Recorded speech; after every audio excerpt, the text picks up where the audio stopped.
السلام علیکم ورحمۃ اللہ وبرکاتہ۔ وعلیکم السلام۔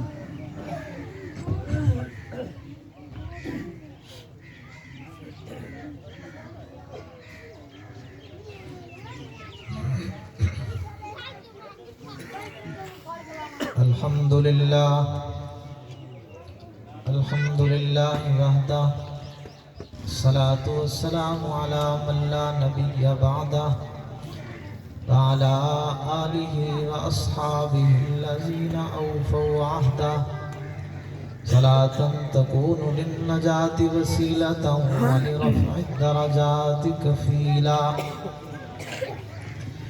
اما بعد، اعوذ باللہ من الشیطان الرجیم، بسم اللہ الرحمن الرحیم۔ انا نحن نزلنا الذکر وانا له لحافظون۔ فقال اللہ تبارک وتعالی فی القرآن المجید والفرقان الحمید: یا ایتها النفس المطمئنہ ارجعی الی ربک راضیۃ مرضیہ فادخلی فی عبادی وادخلی جنتی۔ وقال النبی صلی اللہ علیہ وسلم: یوم القیامت یقول لصاحب القرآن اقرأ وارتقی ورتل کما کنت ترتل فی الدنیا فإن منزلک آیۃ تقرأها، او کما قال النبی صلی اللہ علیہ وسلم: صدق اللہ وصدق رسولہ النبی الأمی الکریم، ونحن على ذلك لمن الشاہدین والشاکرین، والحمد للہ رب العالمین۔ اللہم صل علی سیدنا و مولانا محمد وعلی آل سیدنا و مولانا محمد وبارک وسلم۔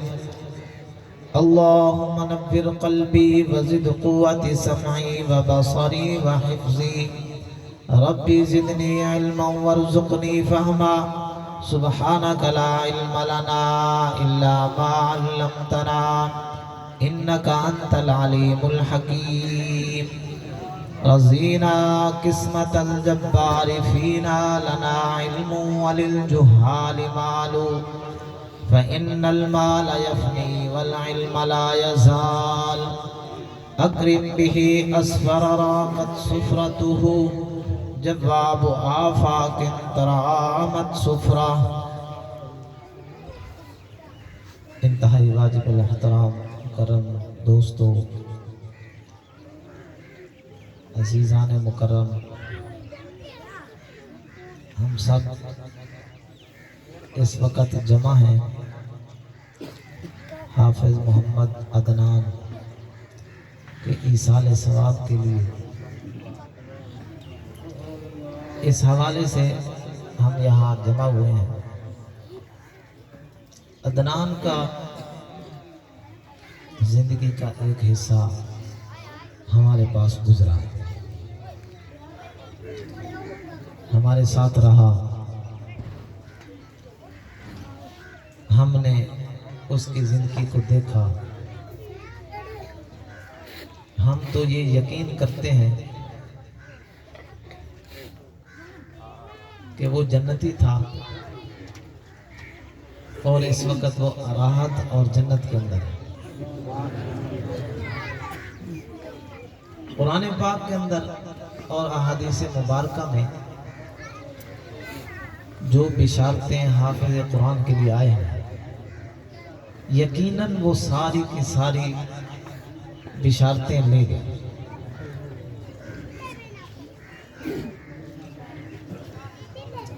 ہمارے استاد ایک مرتبہ بتا رہے تھے اور میں نے یہ واقعہ پڑھا بھی ہے کہ ایک بزرگ تھے، بہت اللہ والے تھے، وہ جا رہے تھے، راستے میں ایک قبر نظام تھا، قبریں تھی، وہاں انہوں نے کہا چلو میں تھوڑی دیر یہاں مراقبہ کر لوں، یہاں بیٹھ جاؤں اور دیکھوں کہ یہ قبر والوں کے حالات کیا ہے۔ تو وہاں بیٹھ گئے، تھوڑی دیر مراقبہ کیا تو دیکھا کہ قبر والوں کو سب کو عذاب ہو رہا، سب کو عذاب ہو رہا۔ تھوڑی دیر انہوں نے قرآن پاک کی تلاوت کی اور چل پڑے۔ جب واپس آئے تو پھر آ کر کہا پہلے عذاب ہو رہا تھا، اب بھی ہو سکتا ہے عذاب ہو رہا ہو، تو میں تھوڑی دیر یہاں مراقبہ کروں اور پڑھوں پھر چلا جاؤں۔ جب بیٹھے مراقبہ کیا تو کسی قسم کا کوئی عذاب نہیں، سارے خوشحال ہیں، سارے خوشحال ہیں۔ اب مراقبہ تو کر رہے تھے، انہوں نے پوچھا قبر والوں تمہارے ساتھ کیا گزری، تمہارے ساتھ؟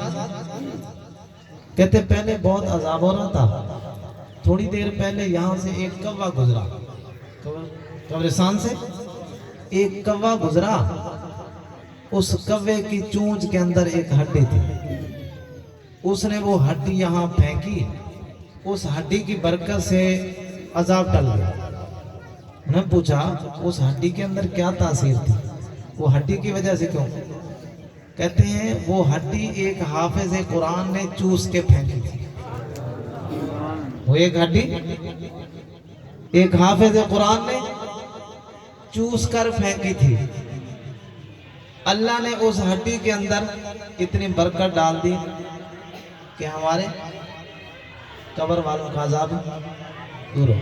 یہ حافظ قرآن کا ایک مقام ہے جو اللہ نے دنیا کے اندر دیا ہوا، دنیا کے اندر یہ مقام ہے، اور اللہ نے آخرت کے اندر اس کے لیے کیا اعزاز کیا مقام رکھا ہے۔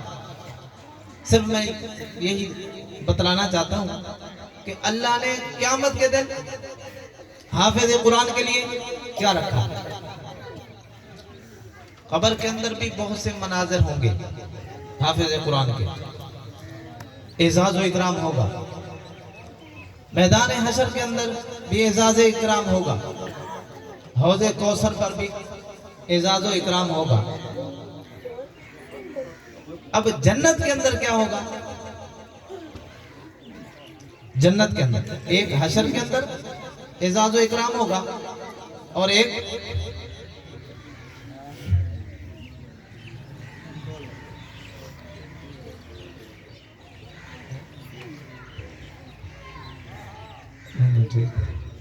اصل جگہ نا میں کو اندازہ کوئی نہ، میری زبان ہی سریکی ہے کہ ہونا ہی نہیں آکے سارے سریکی بیٹھے، انہیں کو سریکی زیادہ سے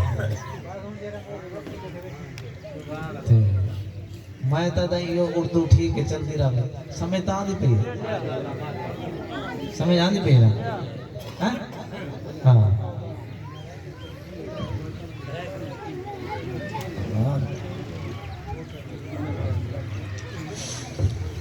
میدان حشر کے اندر اللہ کے سامنے دربار ہوگا، اللہ کے سامنے دربار ہوگا، سارے حاضر ہوں گے۔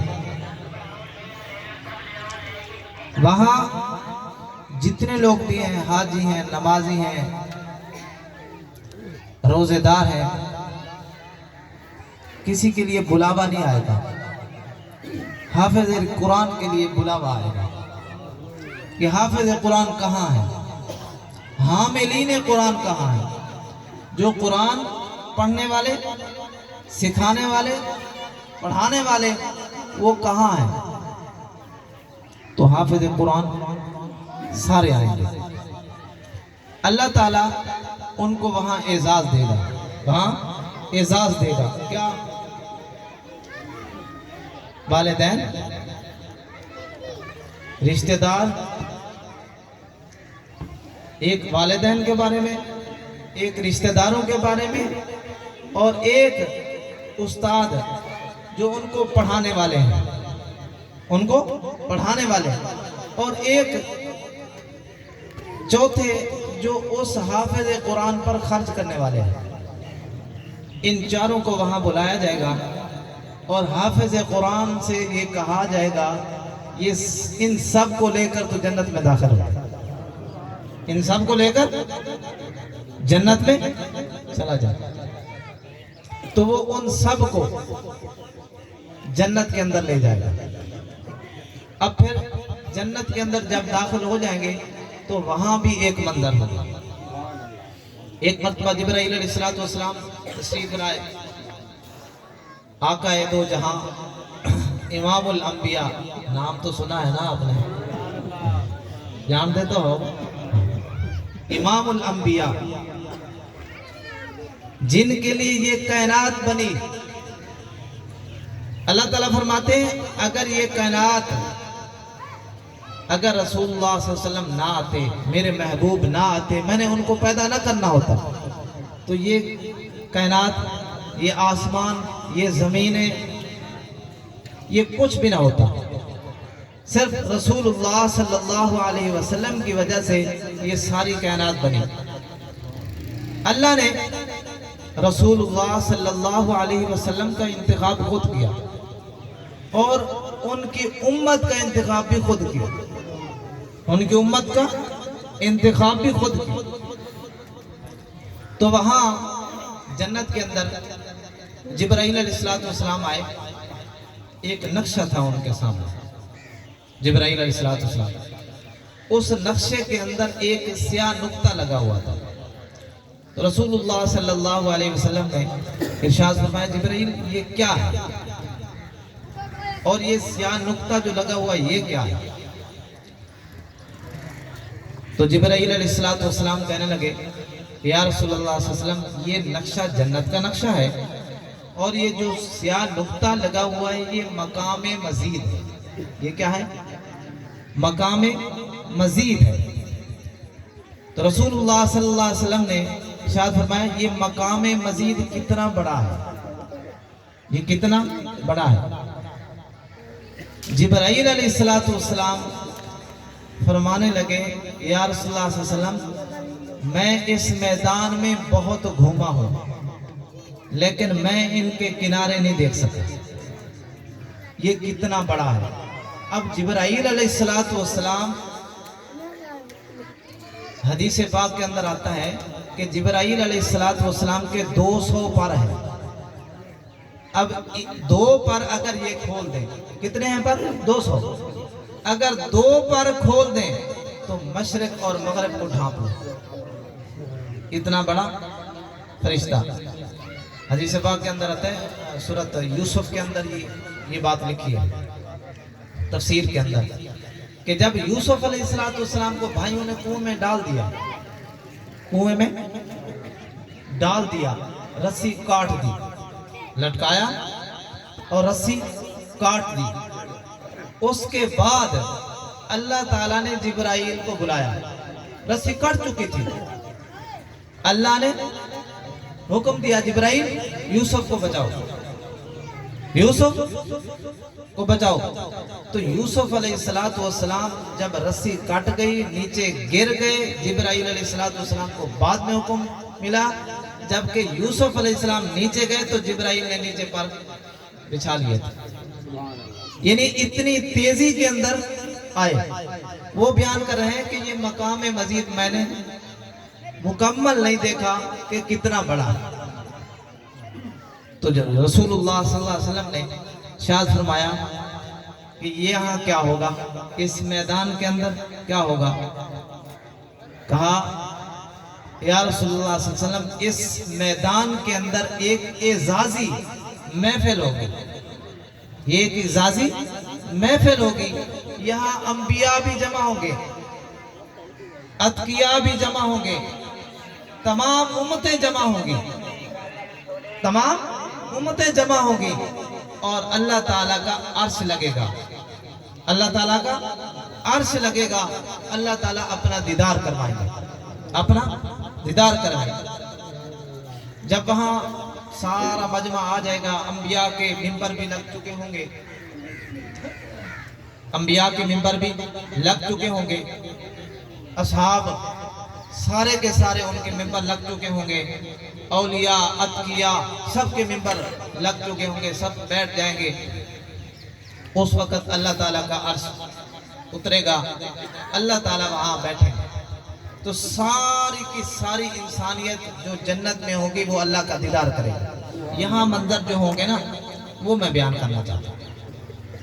ایک نمازی آئے گا جس نے ساری زندگی نماز پڑھی، وہ آ کر کہے گا یا اللہ میں نے آپ کو دیکھ لیا، میں نے آپ کو دیکھ لیا، دنیا کے اندر میں نے تجھے نہیں دیکھا تھا لیکن میں سجدے کیا کرتا تھا، سجدے کیا کرتا تھا، آج میں نے آپ کو دیکھ لیا ہے، میرا دل چاہتا ہے میں تیرے سامنے سجدہ کروں، تیرے سامنے سجدہ کروں۔ اللہ تعالیٰ فرمائیں گے یہ جنت ہے، سجدہ گاہ نہیں ہے، یہ جنت ہے، سجدہ گاہ نہیں ہے، یہاں سجدے کی اجازت نہیں ہے۔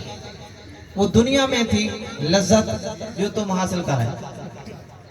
اس کے بعد ذکر ذاکرین کی جماعت کھڑی ہوگی، ذاکرین کہیں گے یا اللہ ہم نے تجھے نہیں دیکھا تھا، ہم ذکر کیا کرتے تھے، ہم تیرا ذکر کیا کرتے تھے، ہم نے تجھے نہیں دیکھا لیکن آج ہم نے آپ کو دیکھا ہے، ہمارا دل چاہتا ہے کہ ہم ذکر کی محفلیں جمائیں، ہم یہاں ذکر کریں، ضربیں لگائیں۔ اللہ تعالیٰ فرمائیں گے محفلیں ذکر کی جنت میں نہیں ہے، وہ دنیا میں آپ لگائیں۔ اسی طرح شہید آئے گا، شہید آئے گا اور آ کر کہے گا یا اللہ مجھے دنیا میں بھیج دے، مجھے دنیا میں بھیج دے، میں تیرے راستے میں پھر شہید ہو کر آنا چاہتا ہوں۔ تو اللہ تعالیٰ فرمائیں گے نہیں، ایسا نہیں۔ اب خاموشی ہوگی سارے مجمع پر، کوئی نہیں آئے گا، کوئی اجازت لینے کے لیے نہیں آئے گا۔ یہاں اللہ تعالیٰ خود فرمائیں گے، ارشاد فرمائیں گے حاملین قرآن کہاں ہے؟ پورے اب رسول اللہ صلی اللہ علیہ وسلم امام الانبیاء وہاں موجود ہوں گے، ابراہیم علیہ السلام جد امجد وہ بھی موجود ہوں گے، یوسف علیہ السلام، موسیٰ علیہ السلام، داؤد علیہ السلام، سارے انبیاء وہاں موجود ہیں۔ اللہ تعالیٰ کیا فرمائیں گے حاملین قرآن کہاں ہے؟ جو قرآن پاک کی تلاوت کیا کرتے تھے وہ کہاں ہیں؟ تو اس وقت ایک حفاظ کی ایک جماعت اٹھے گی، حافظوں کی ایک جماعت اٹھے گی اور اپنے اپنے ممبروں پر کھڑی ہو جائے گی۔ اب وہاں سارے دیکھیں گے، رسول اللہ صلی اللہ علیہ وسلم امام الانبیاء دیکھیں گے کہ یہ ہے میرے حافظ قرآن جو قرآن پاک میرا پڑھتے تھے۔ تو رسول اللہ صلی اللہ علیہ وسلم کتنے خوش ہوں گے، رسول اللہ صلی اللہ علیہ وسلم کتنے خوش ہوں گے۔ پھر والدین دیکھیں گے کہ یہ ہمارا بیٹا ہے، آج اللہ اس کو یہ اعزاز دے رہے ہیں، ہمارے لیے خوشی ہے۔ اور رشتہ دار ماموں آئے گا کہ یہ میرا بھانجا ہے، فخر سے کہے گا وہاں بیٹھ کے، اور کہے گا ساتھ بیٹھنے والوں کو کہ یہ میرا بھانجا ہے۔ اور اسی طرح چچا آئے گا، وہ کہے گا اپنے دوستوں کو کہ یہ میرا بھتیجا ہے، سارے۔ اور اس وقت کچھ لوگ ایسے بھی ہوں گے جو پہچانتے ہوں گے ان کو کہ یہ وہ لوگ ہیں جن پر ہم خرچ کیا کرتے تھے۔ اس وقت سارے پہچانیں گے، کیونکہ حشر کے میدان سے حافظ قرآن ہی تو لے کر گیا ہے، تو پہچانیں گے۔ تو اس وقت اللہ تعالیٰ حافظ قرآن کو کہیں گے، کیا کہیں گے؟ اقرأ ورتقل ورتل کما کنت ترتل فی الدنیا، تو قرآن پڑھ۔ قرآن نمازی کو نماز پڑھنے کی اجازت نہیں ہے، ذاکرین کو ذکر کرنے کی اجازت نہیں ہے، لیکن حافظ قرآن کو اللہ خود ارشاد فرما رہے ہیں قرآن پڑھ، قرآن کی تلاوت کر، اور ایسے تلاوت کر جیسے دنیا میں کیا کرتا تھا، اور مزے لے لے کر پڑھ،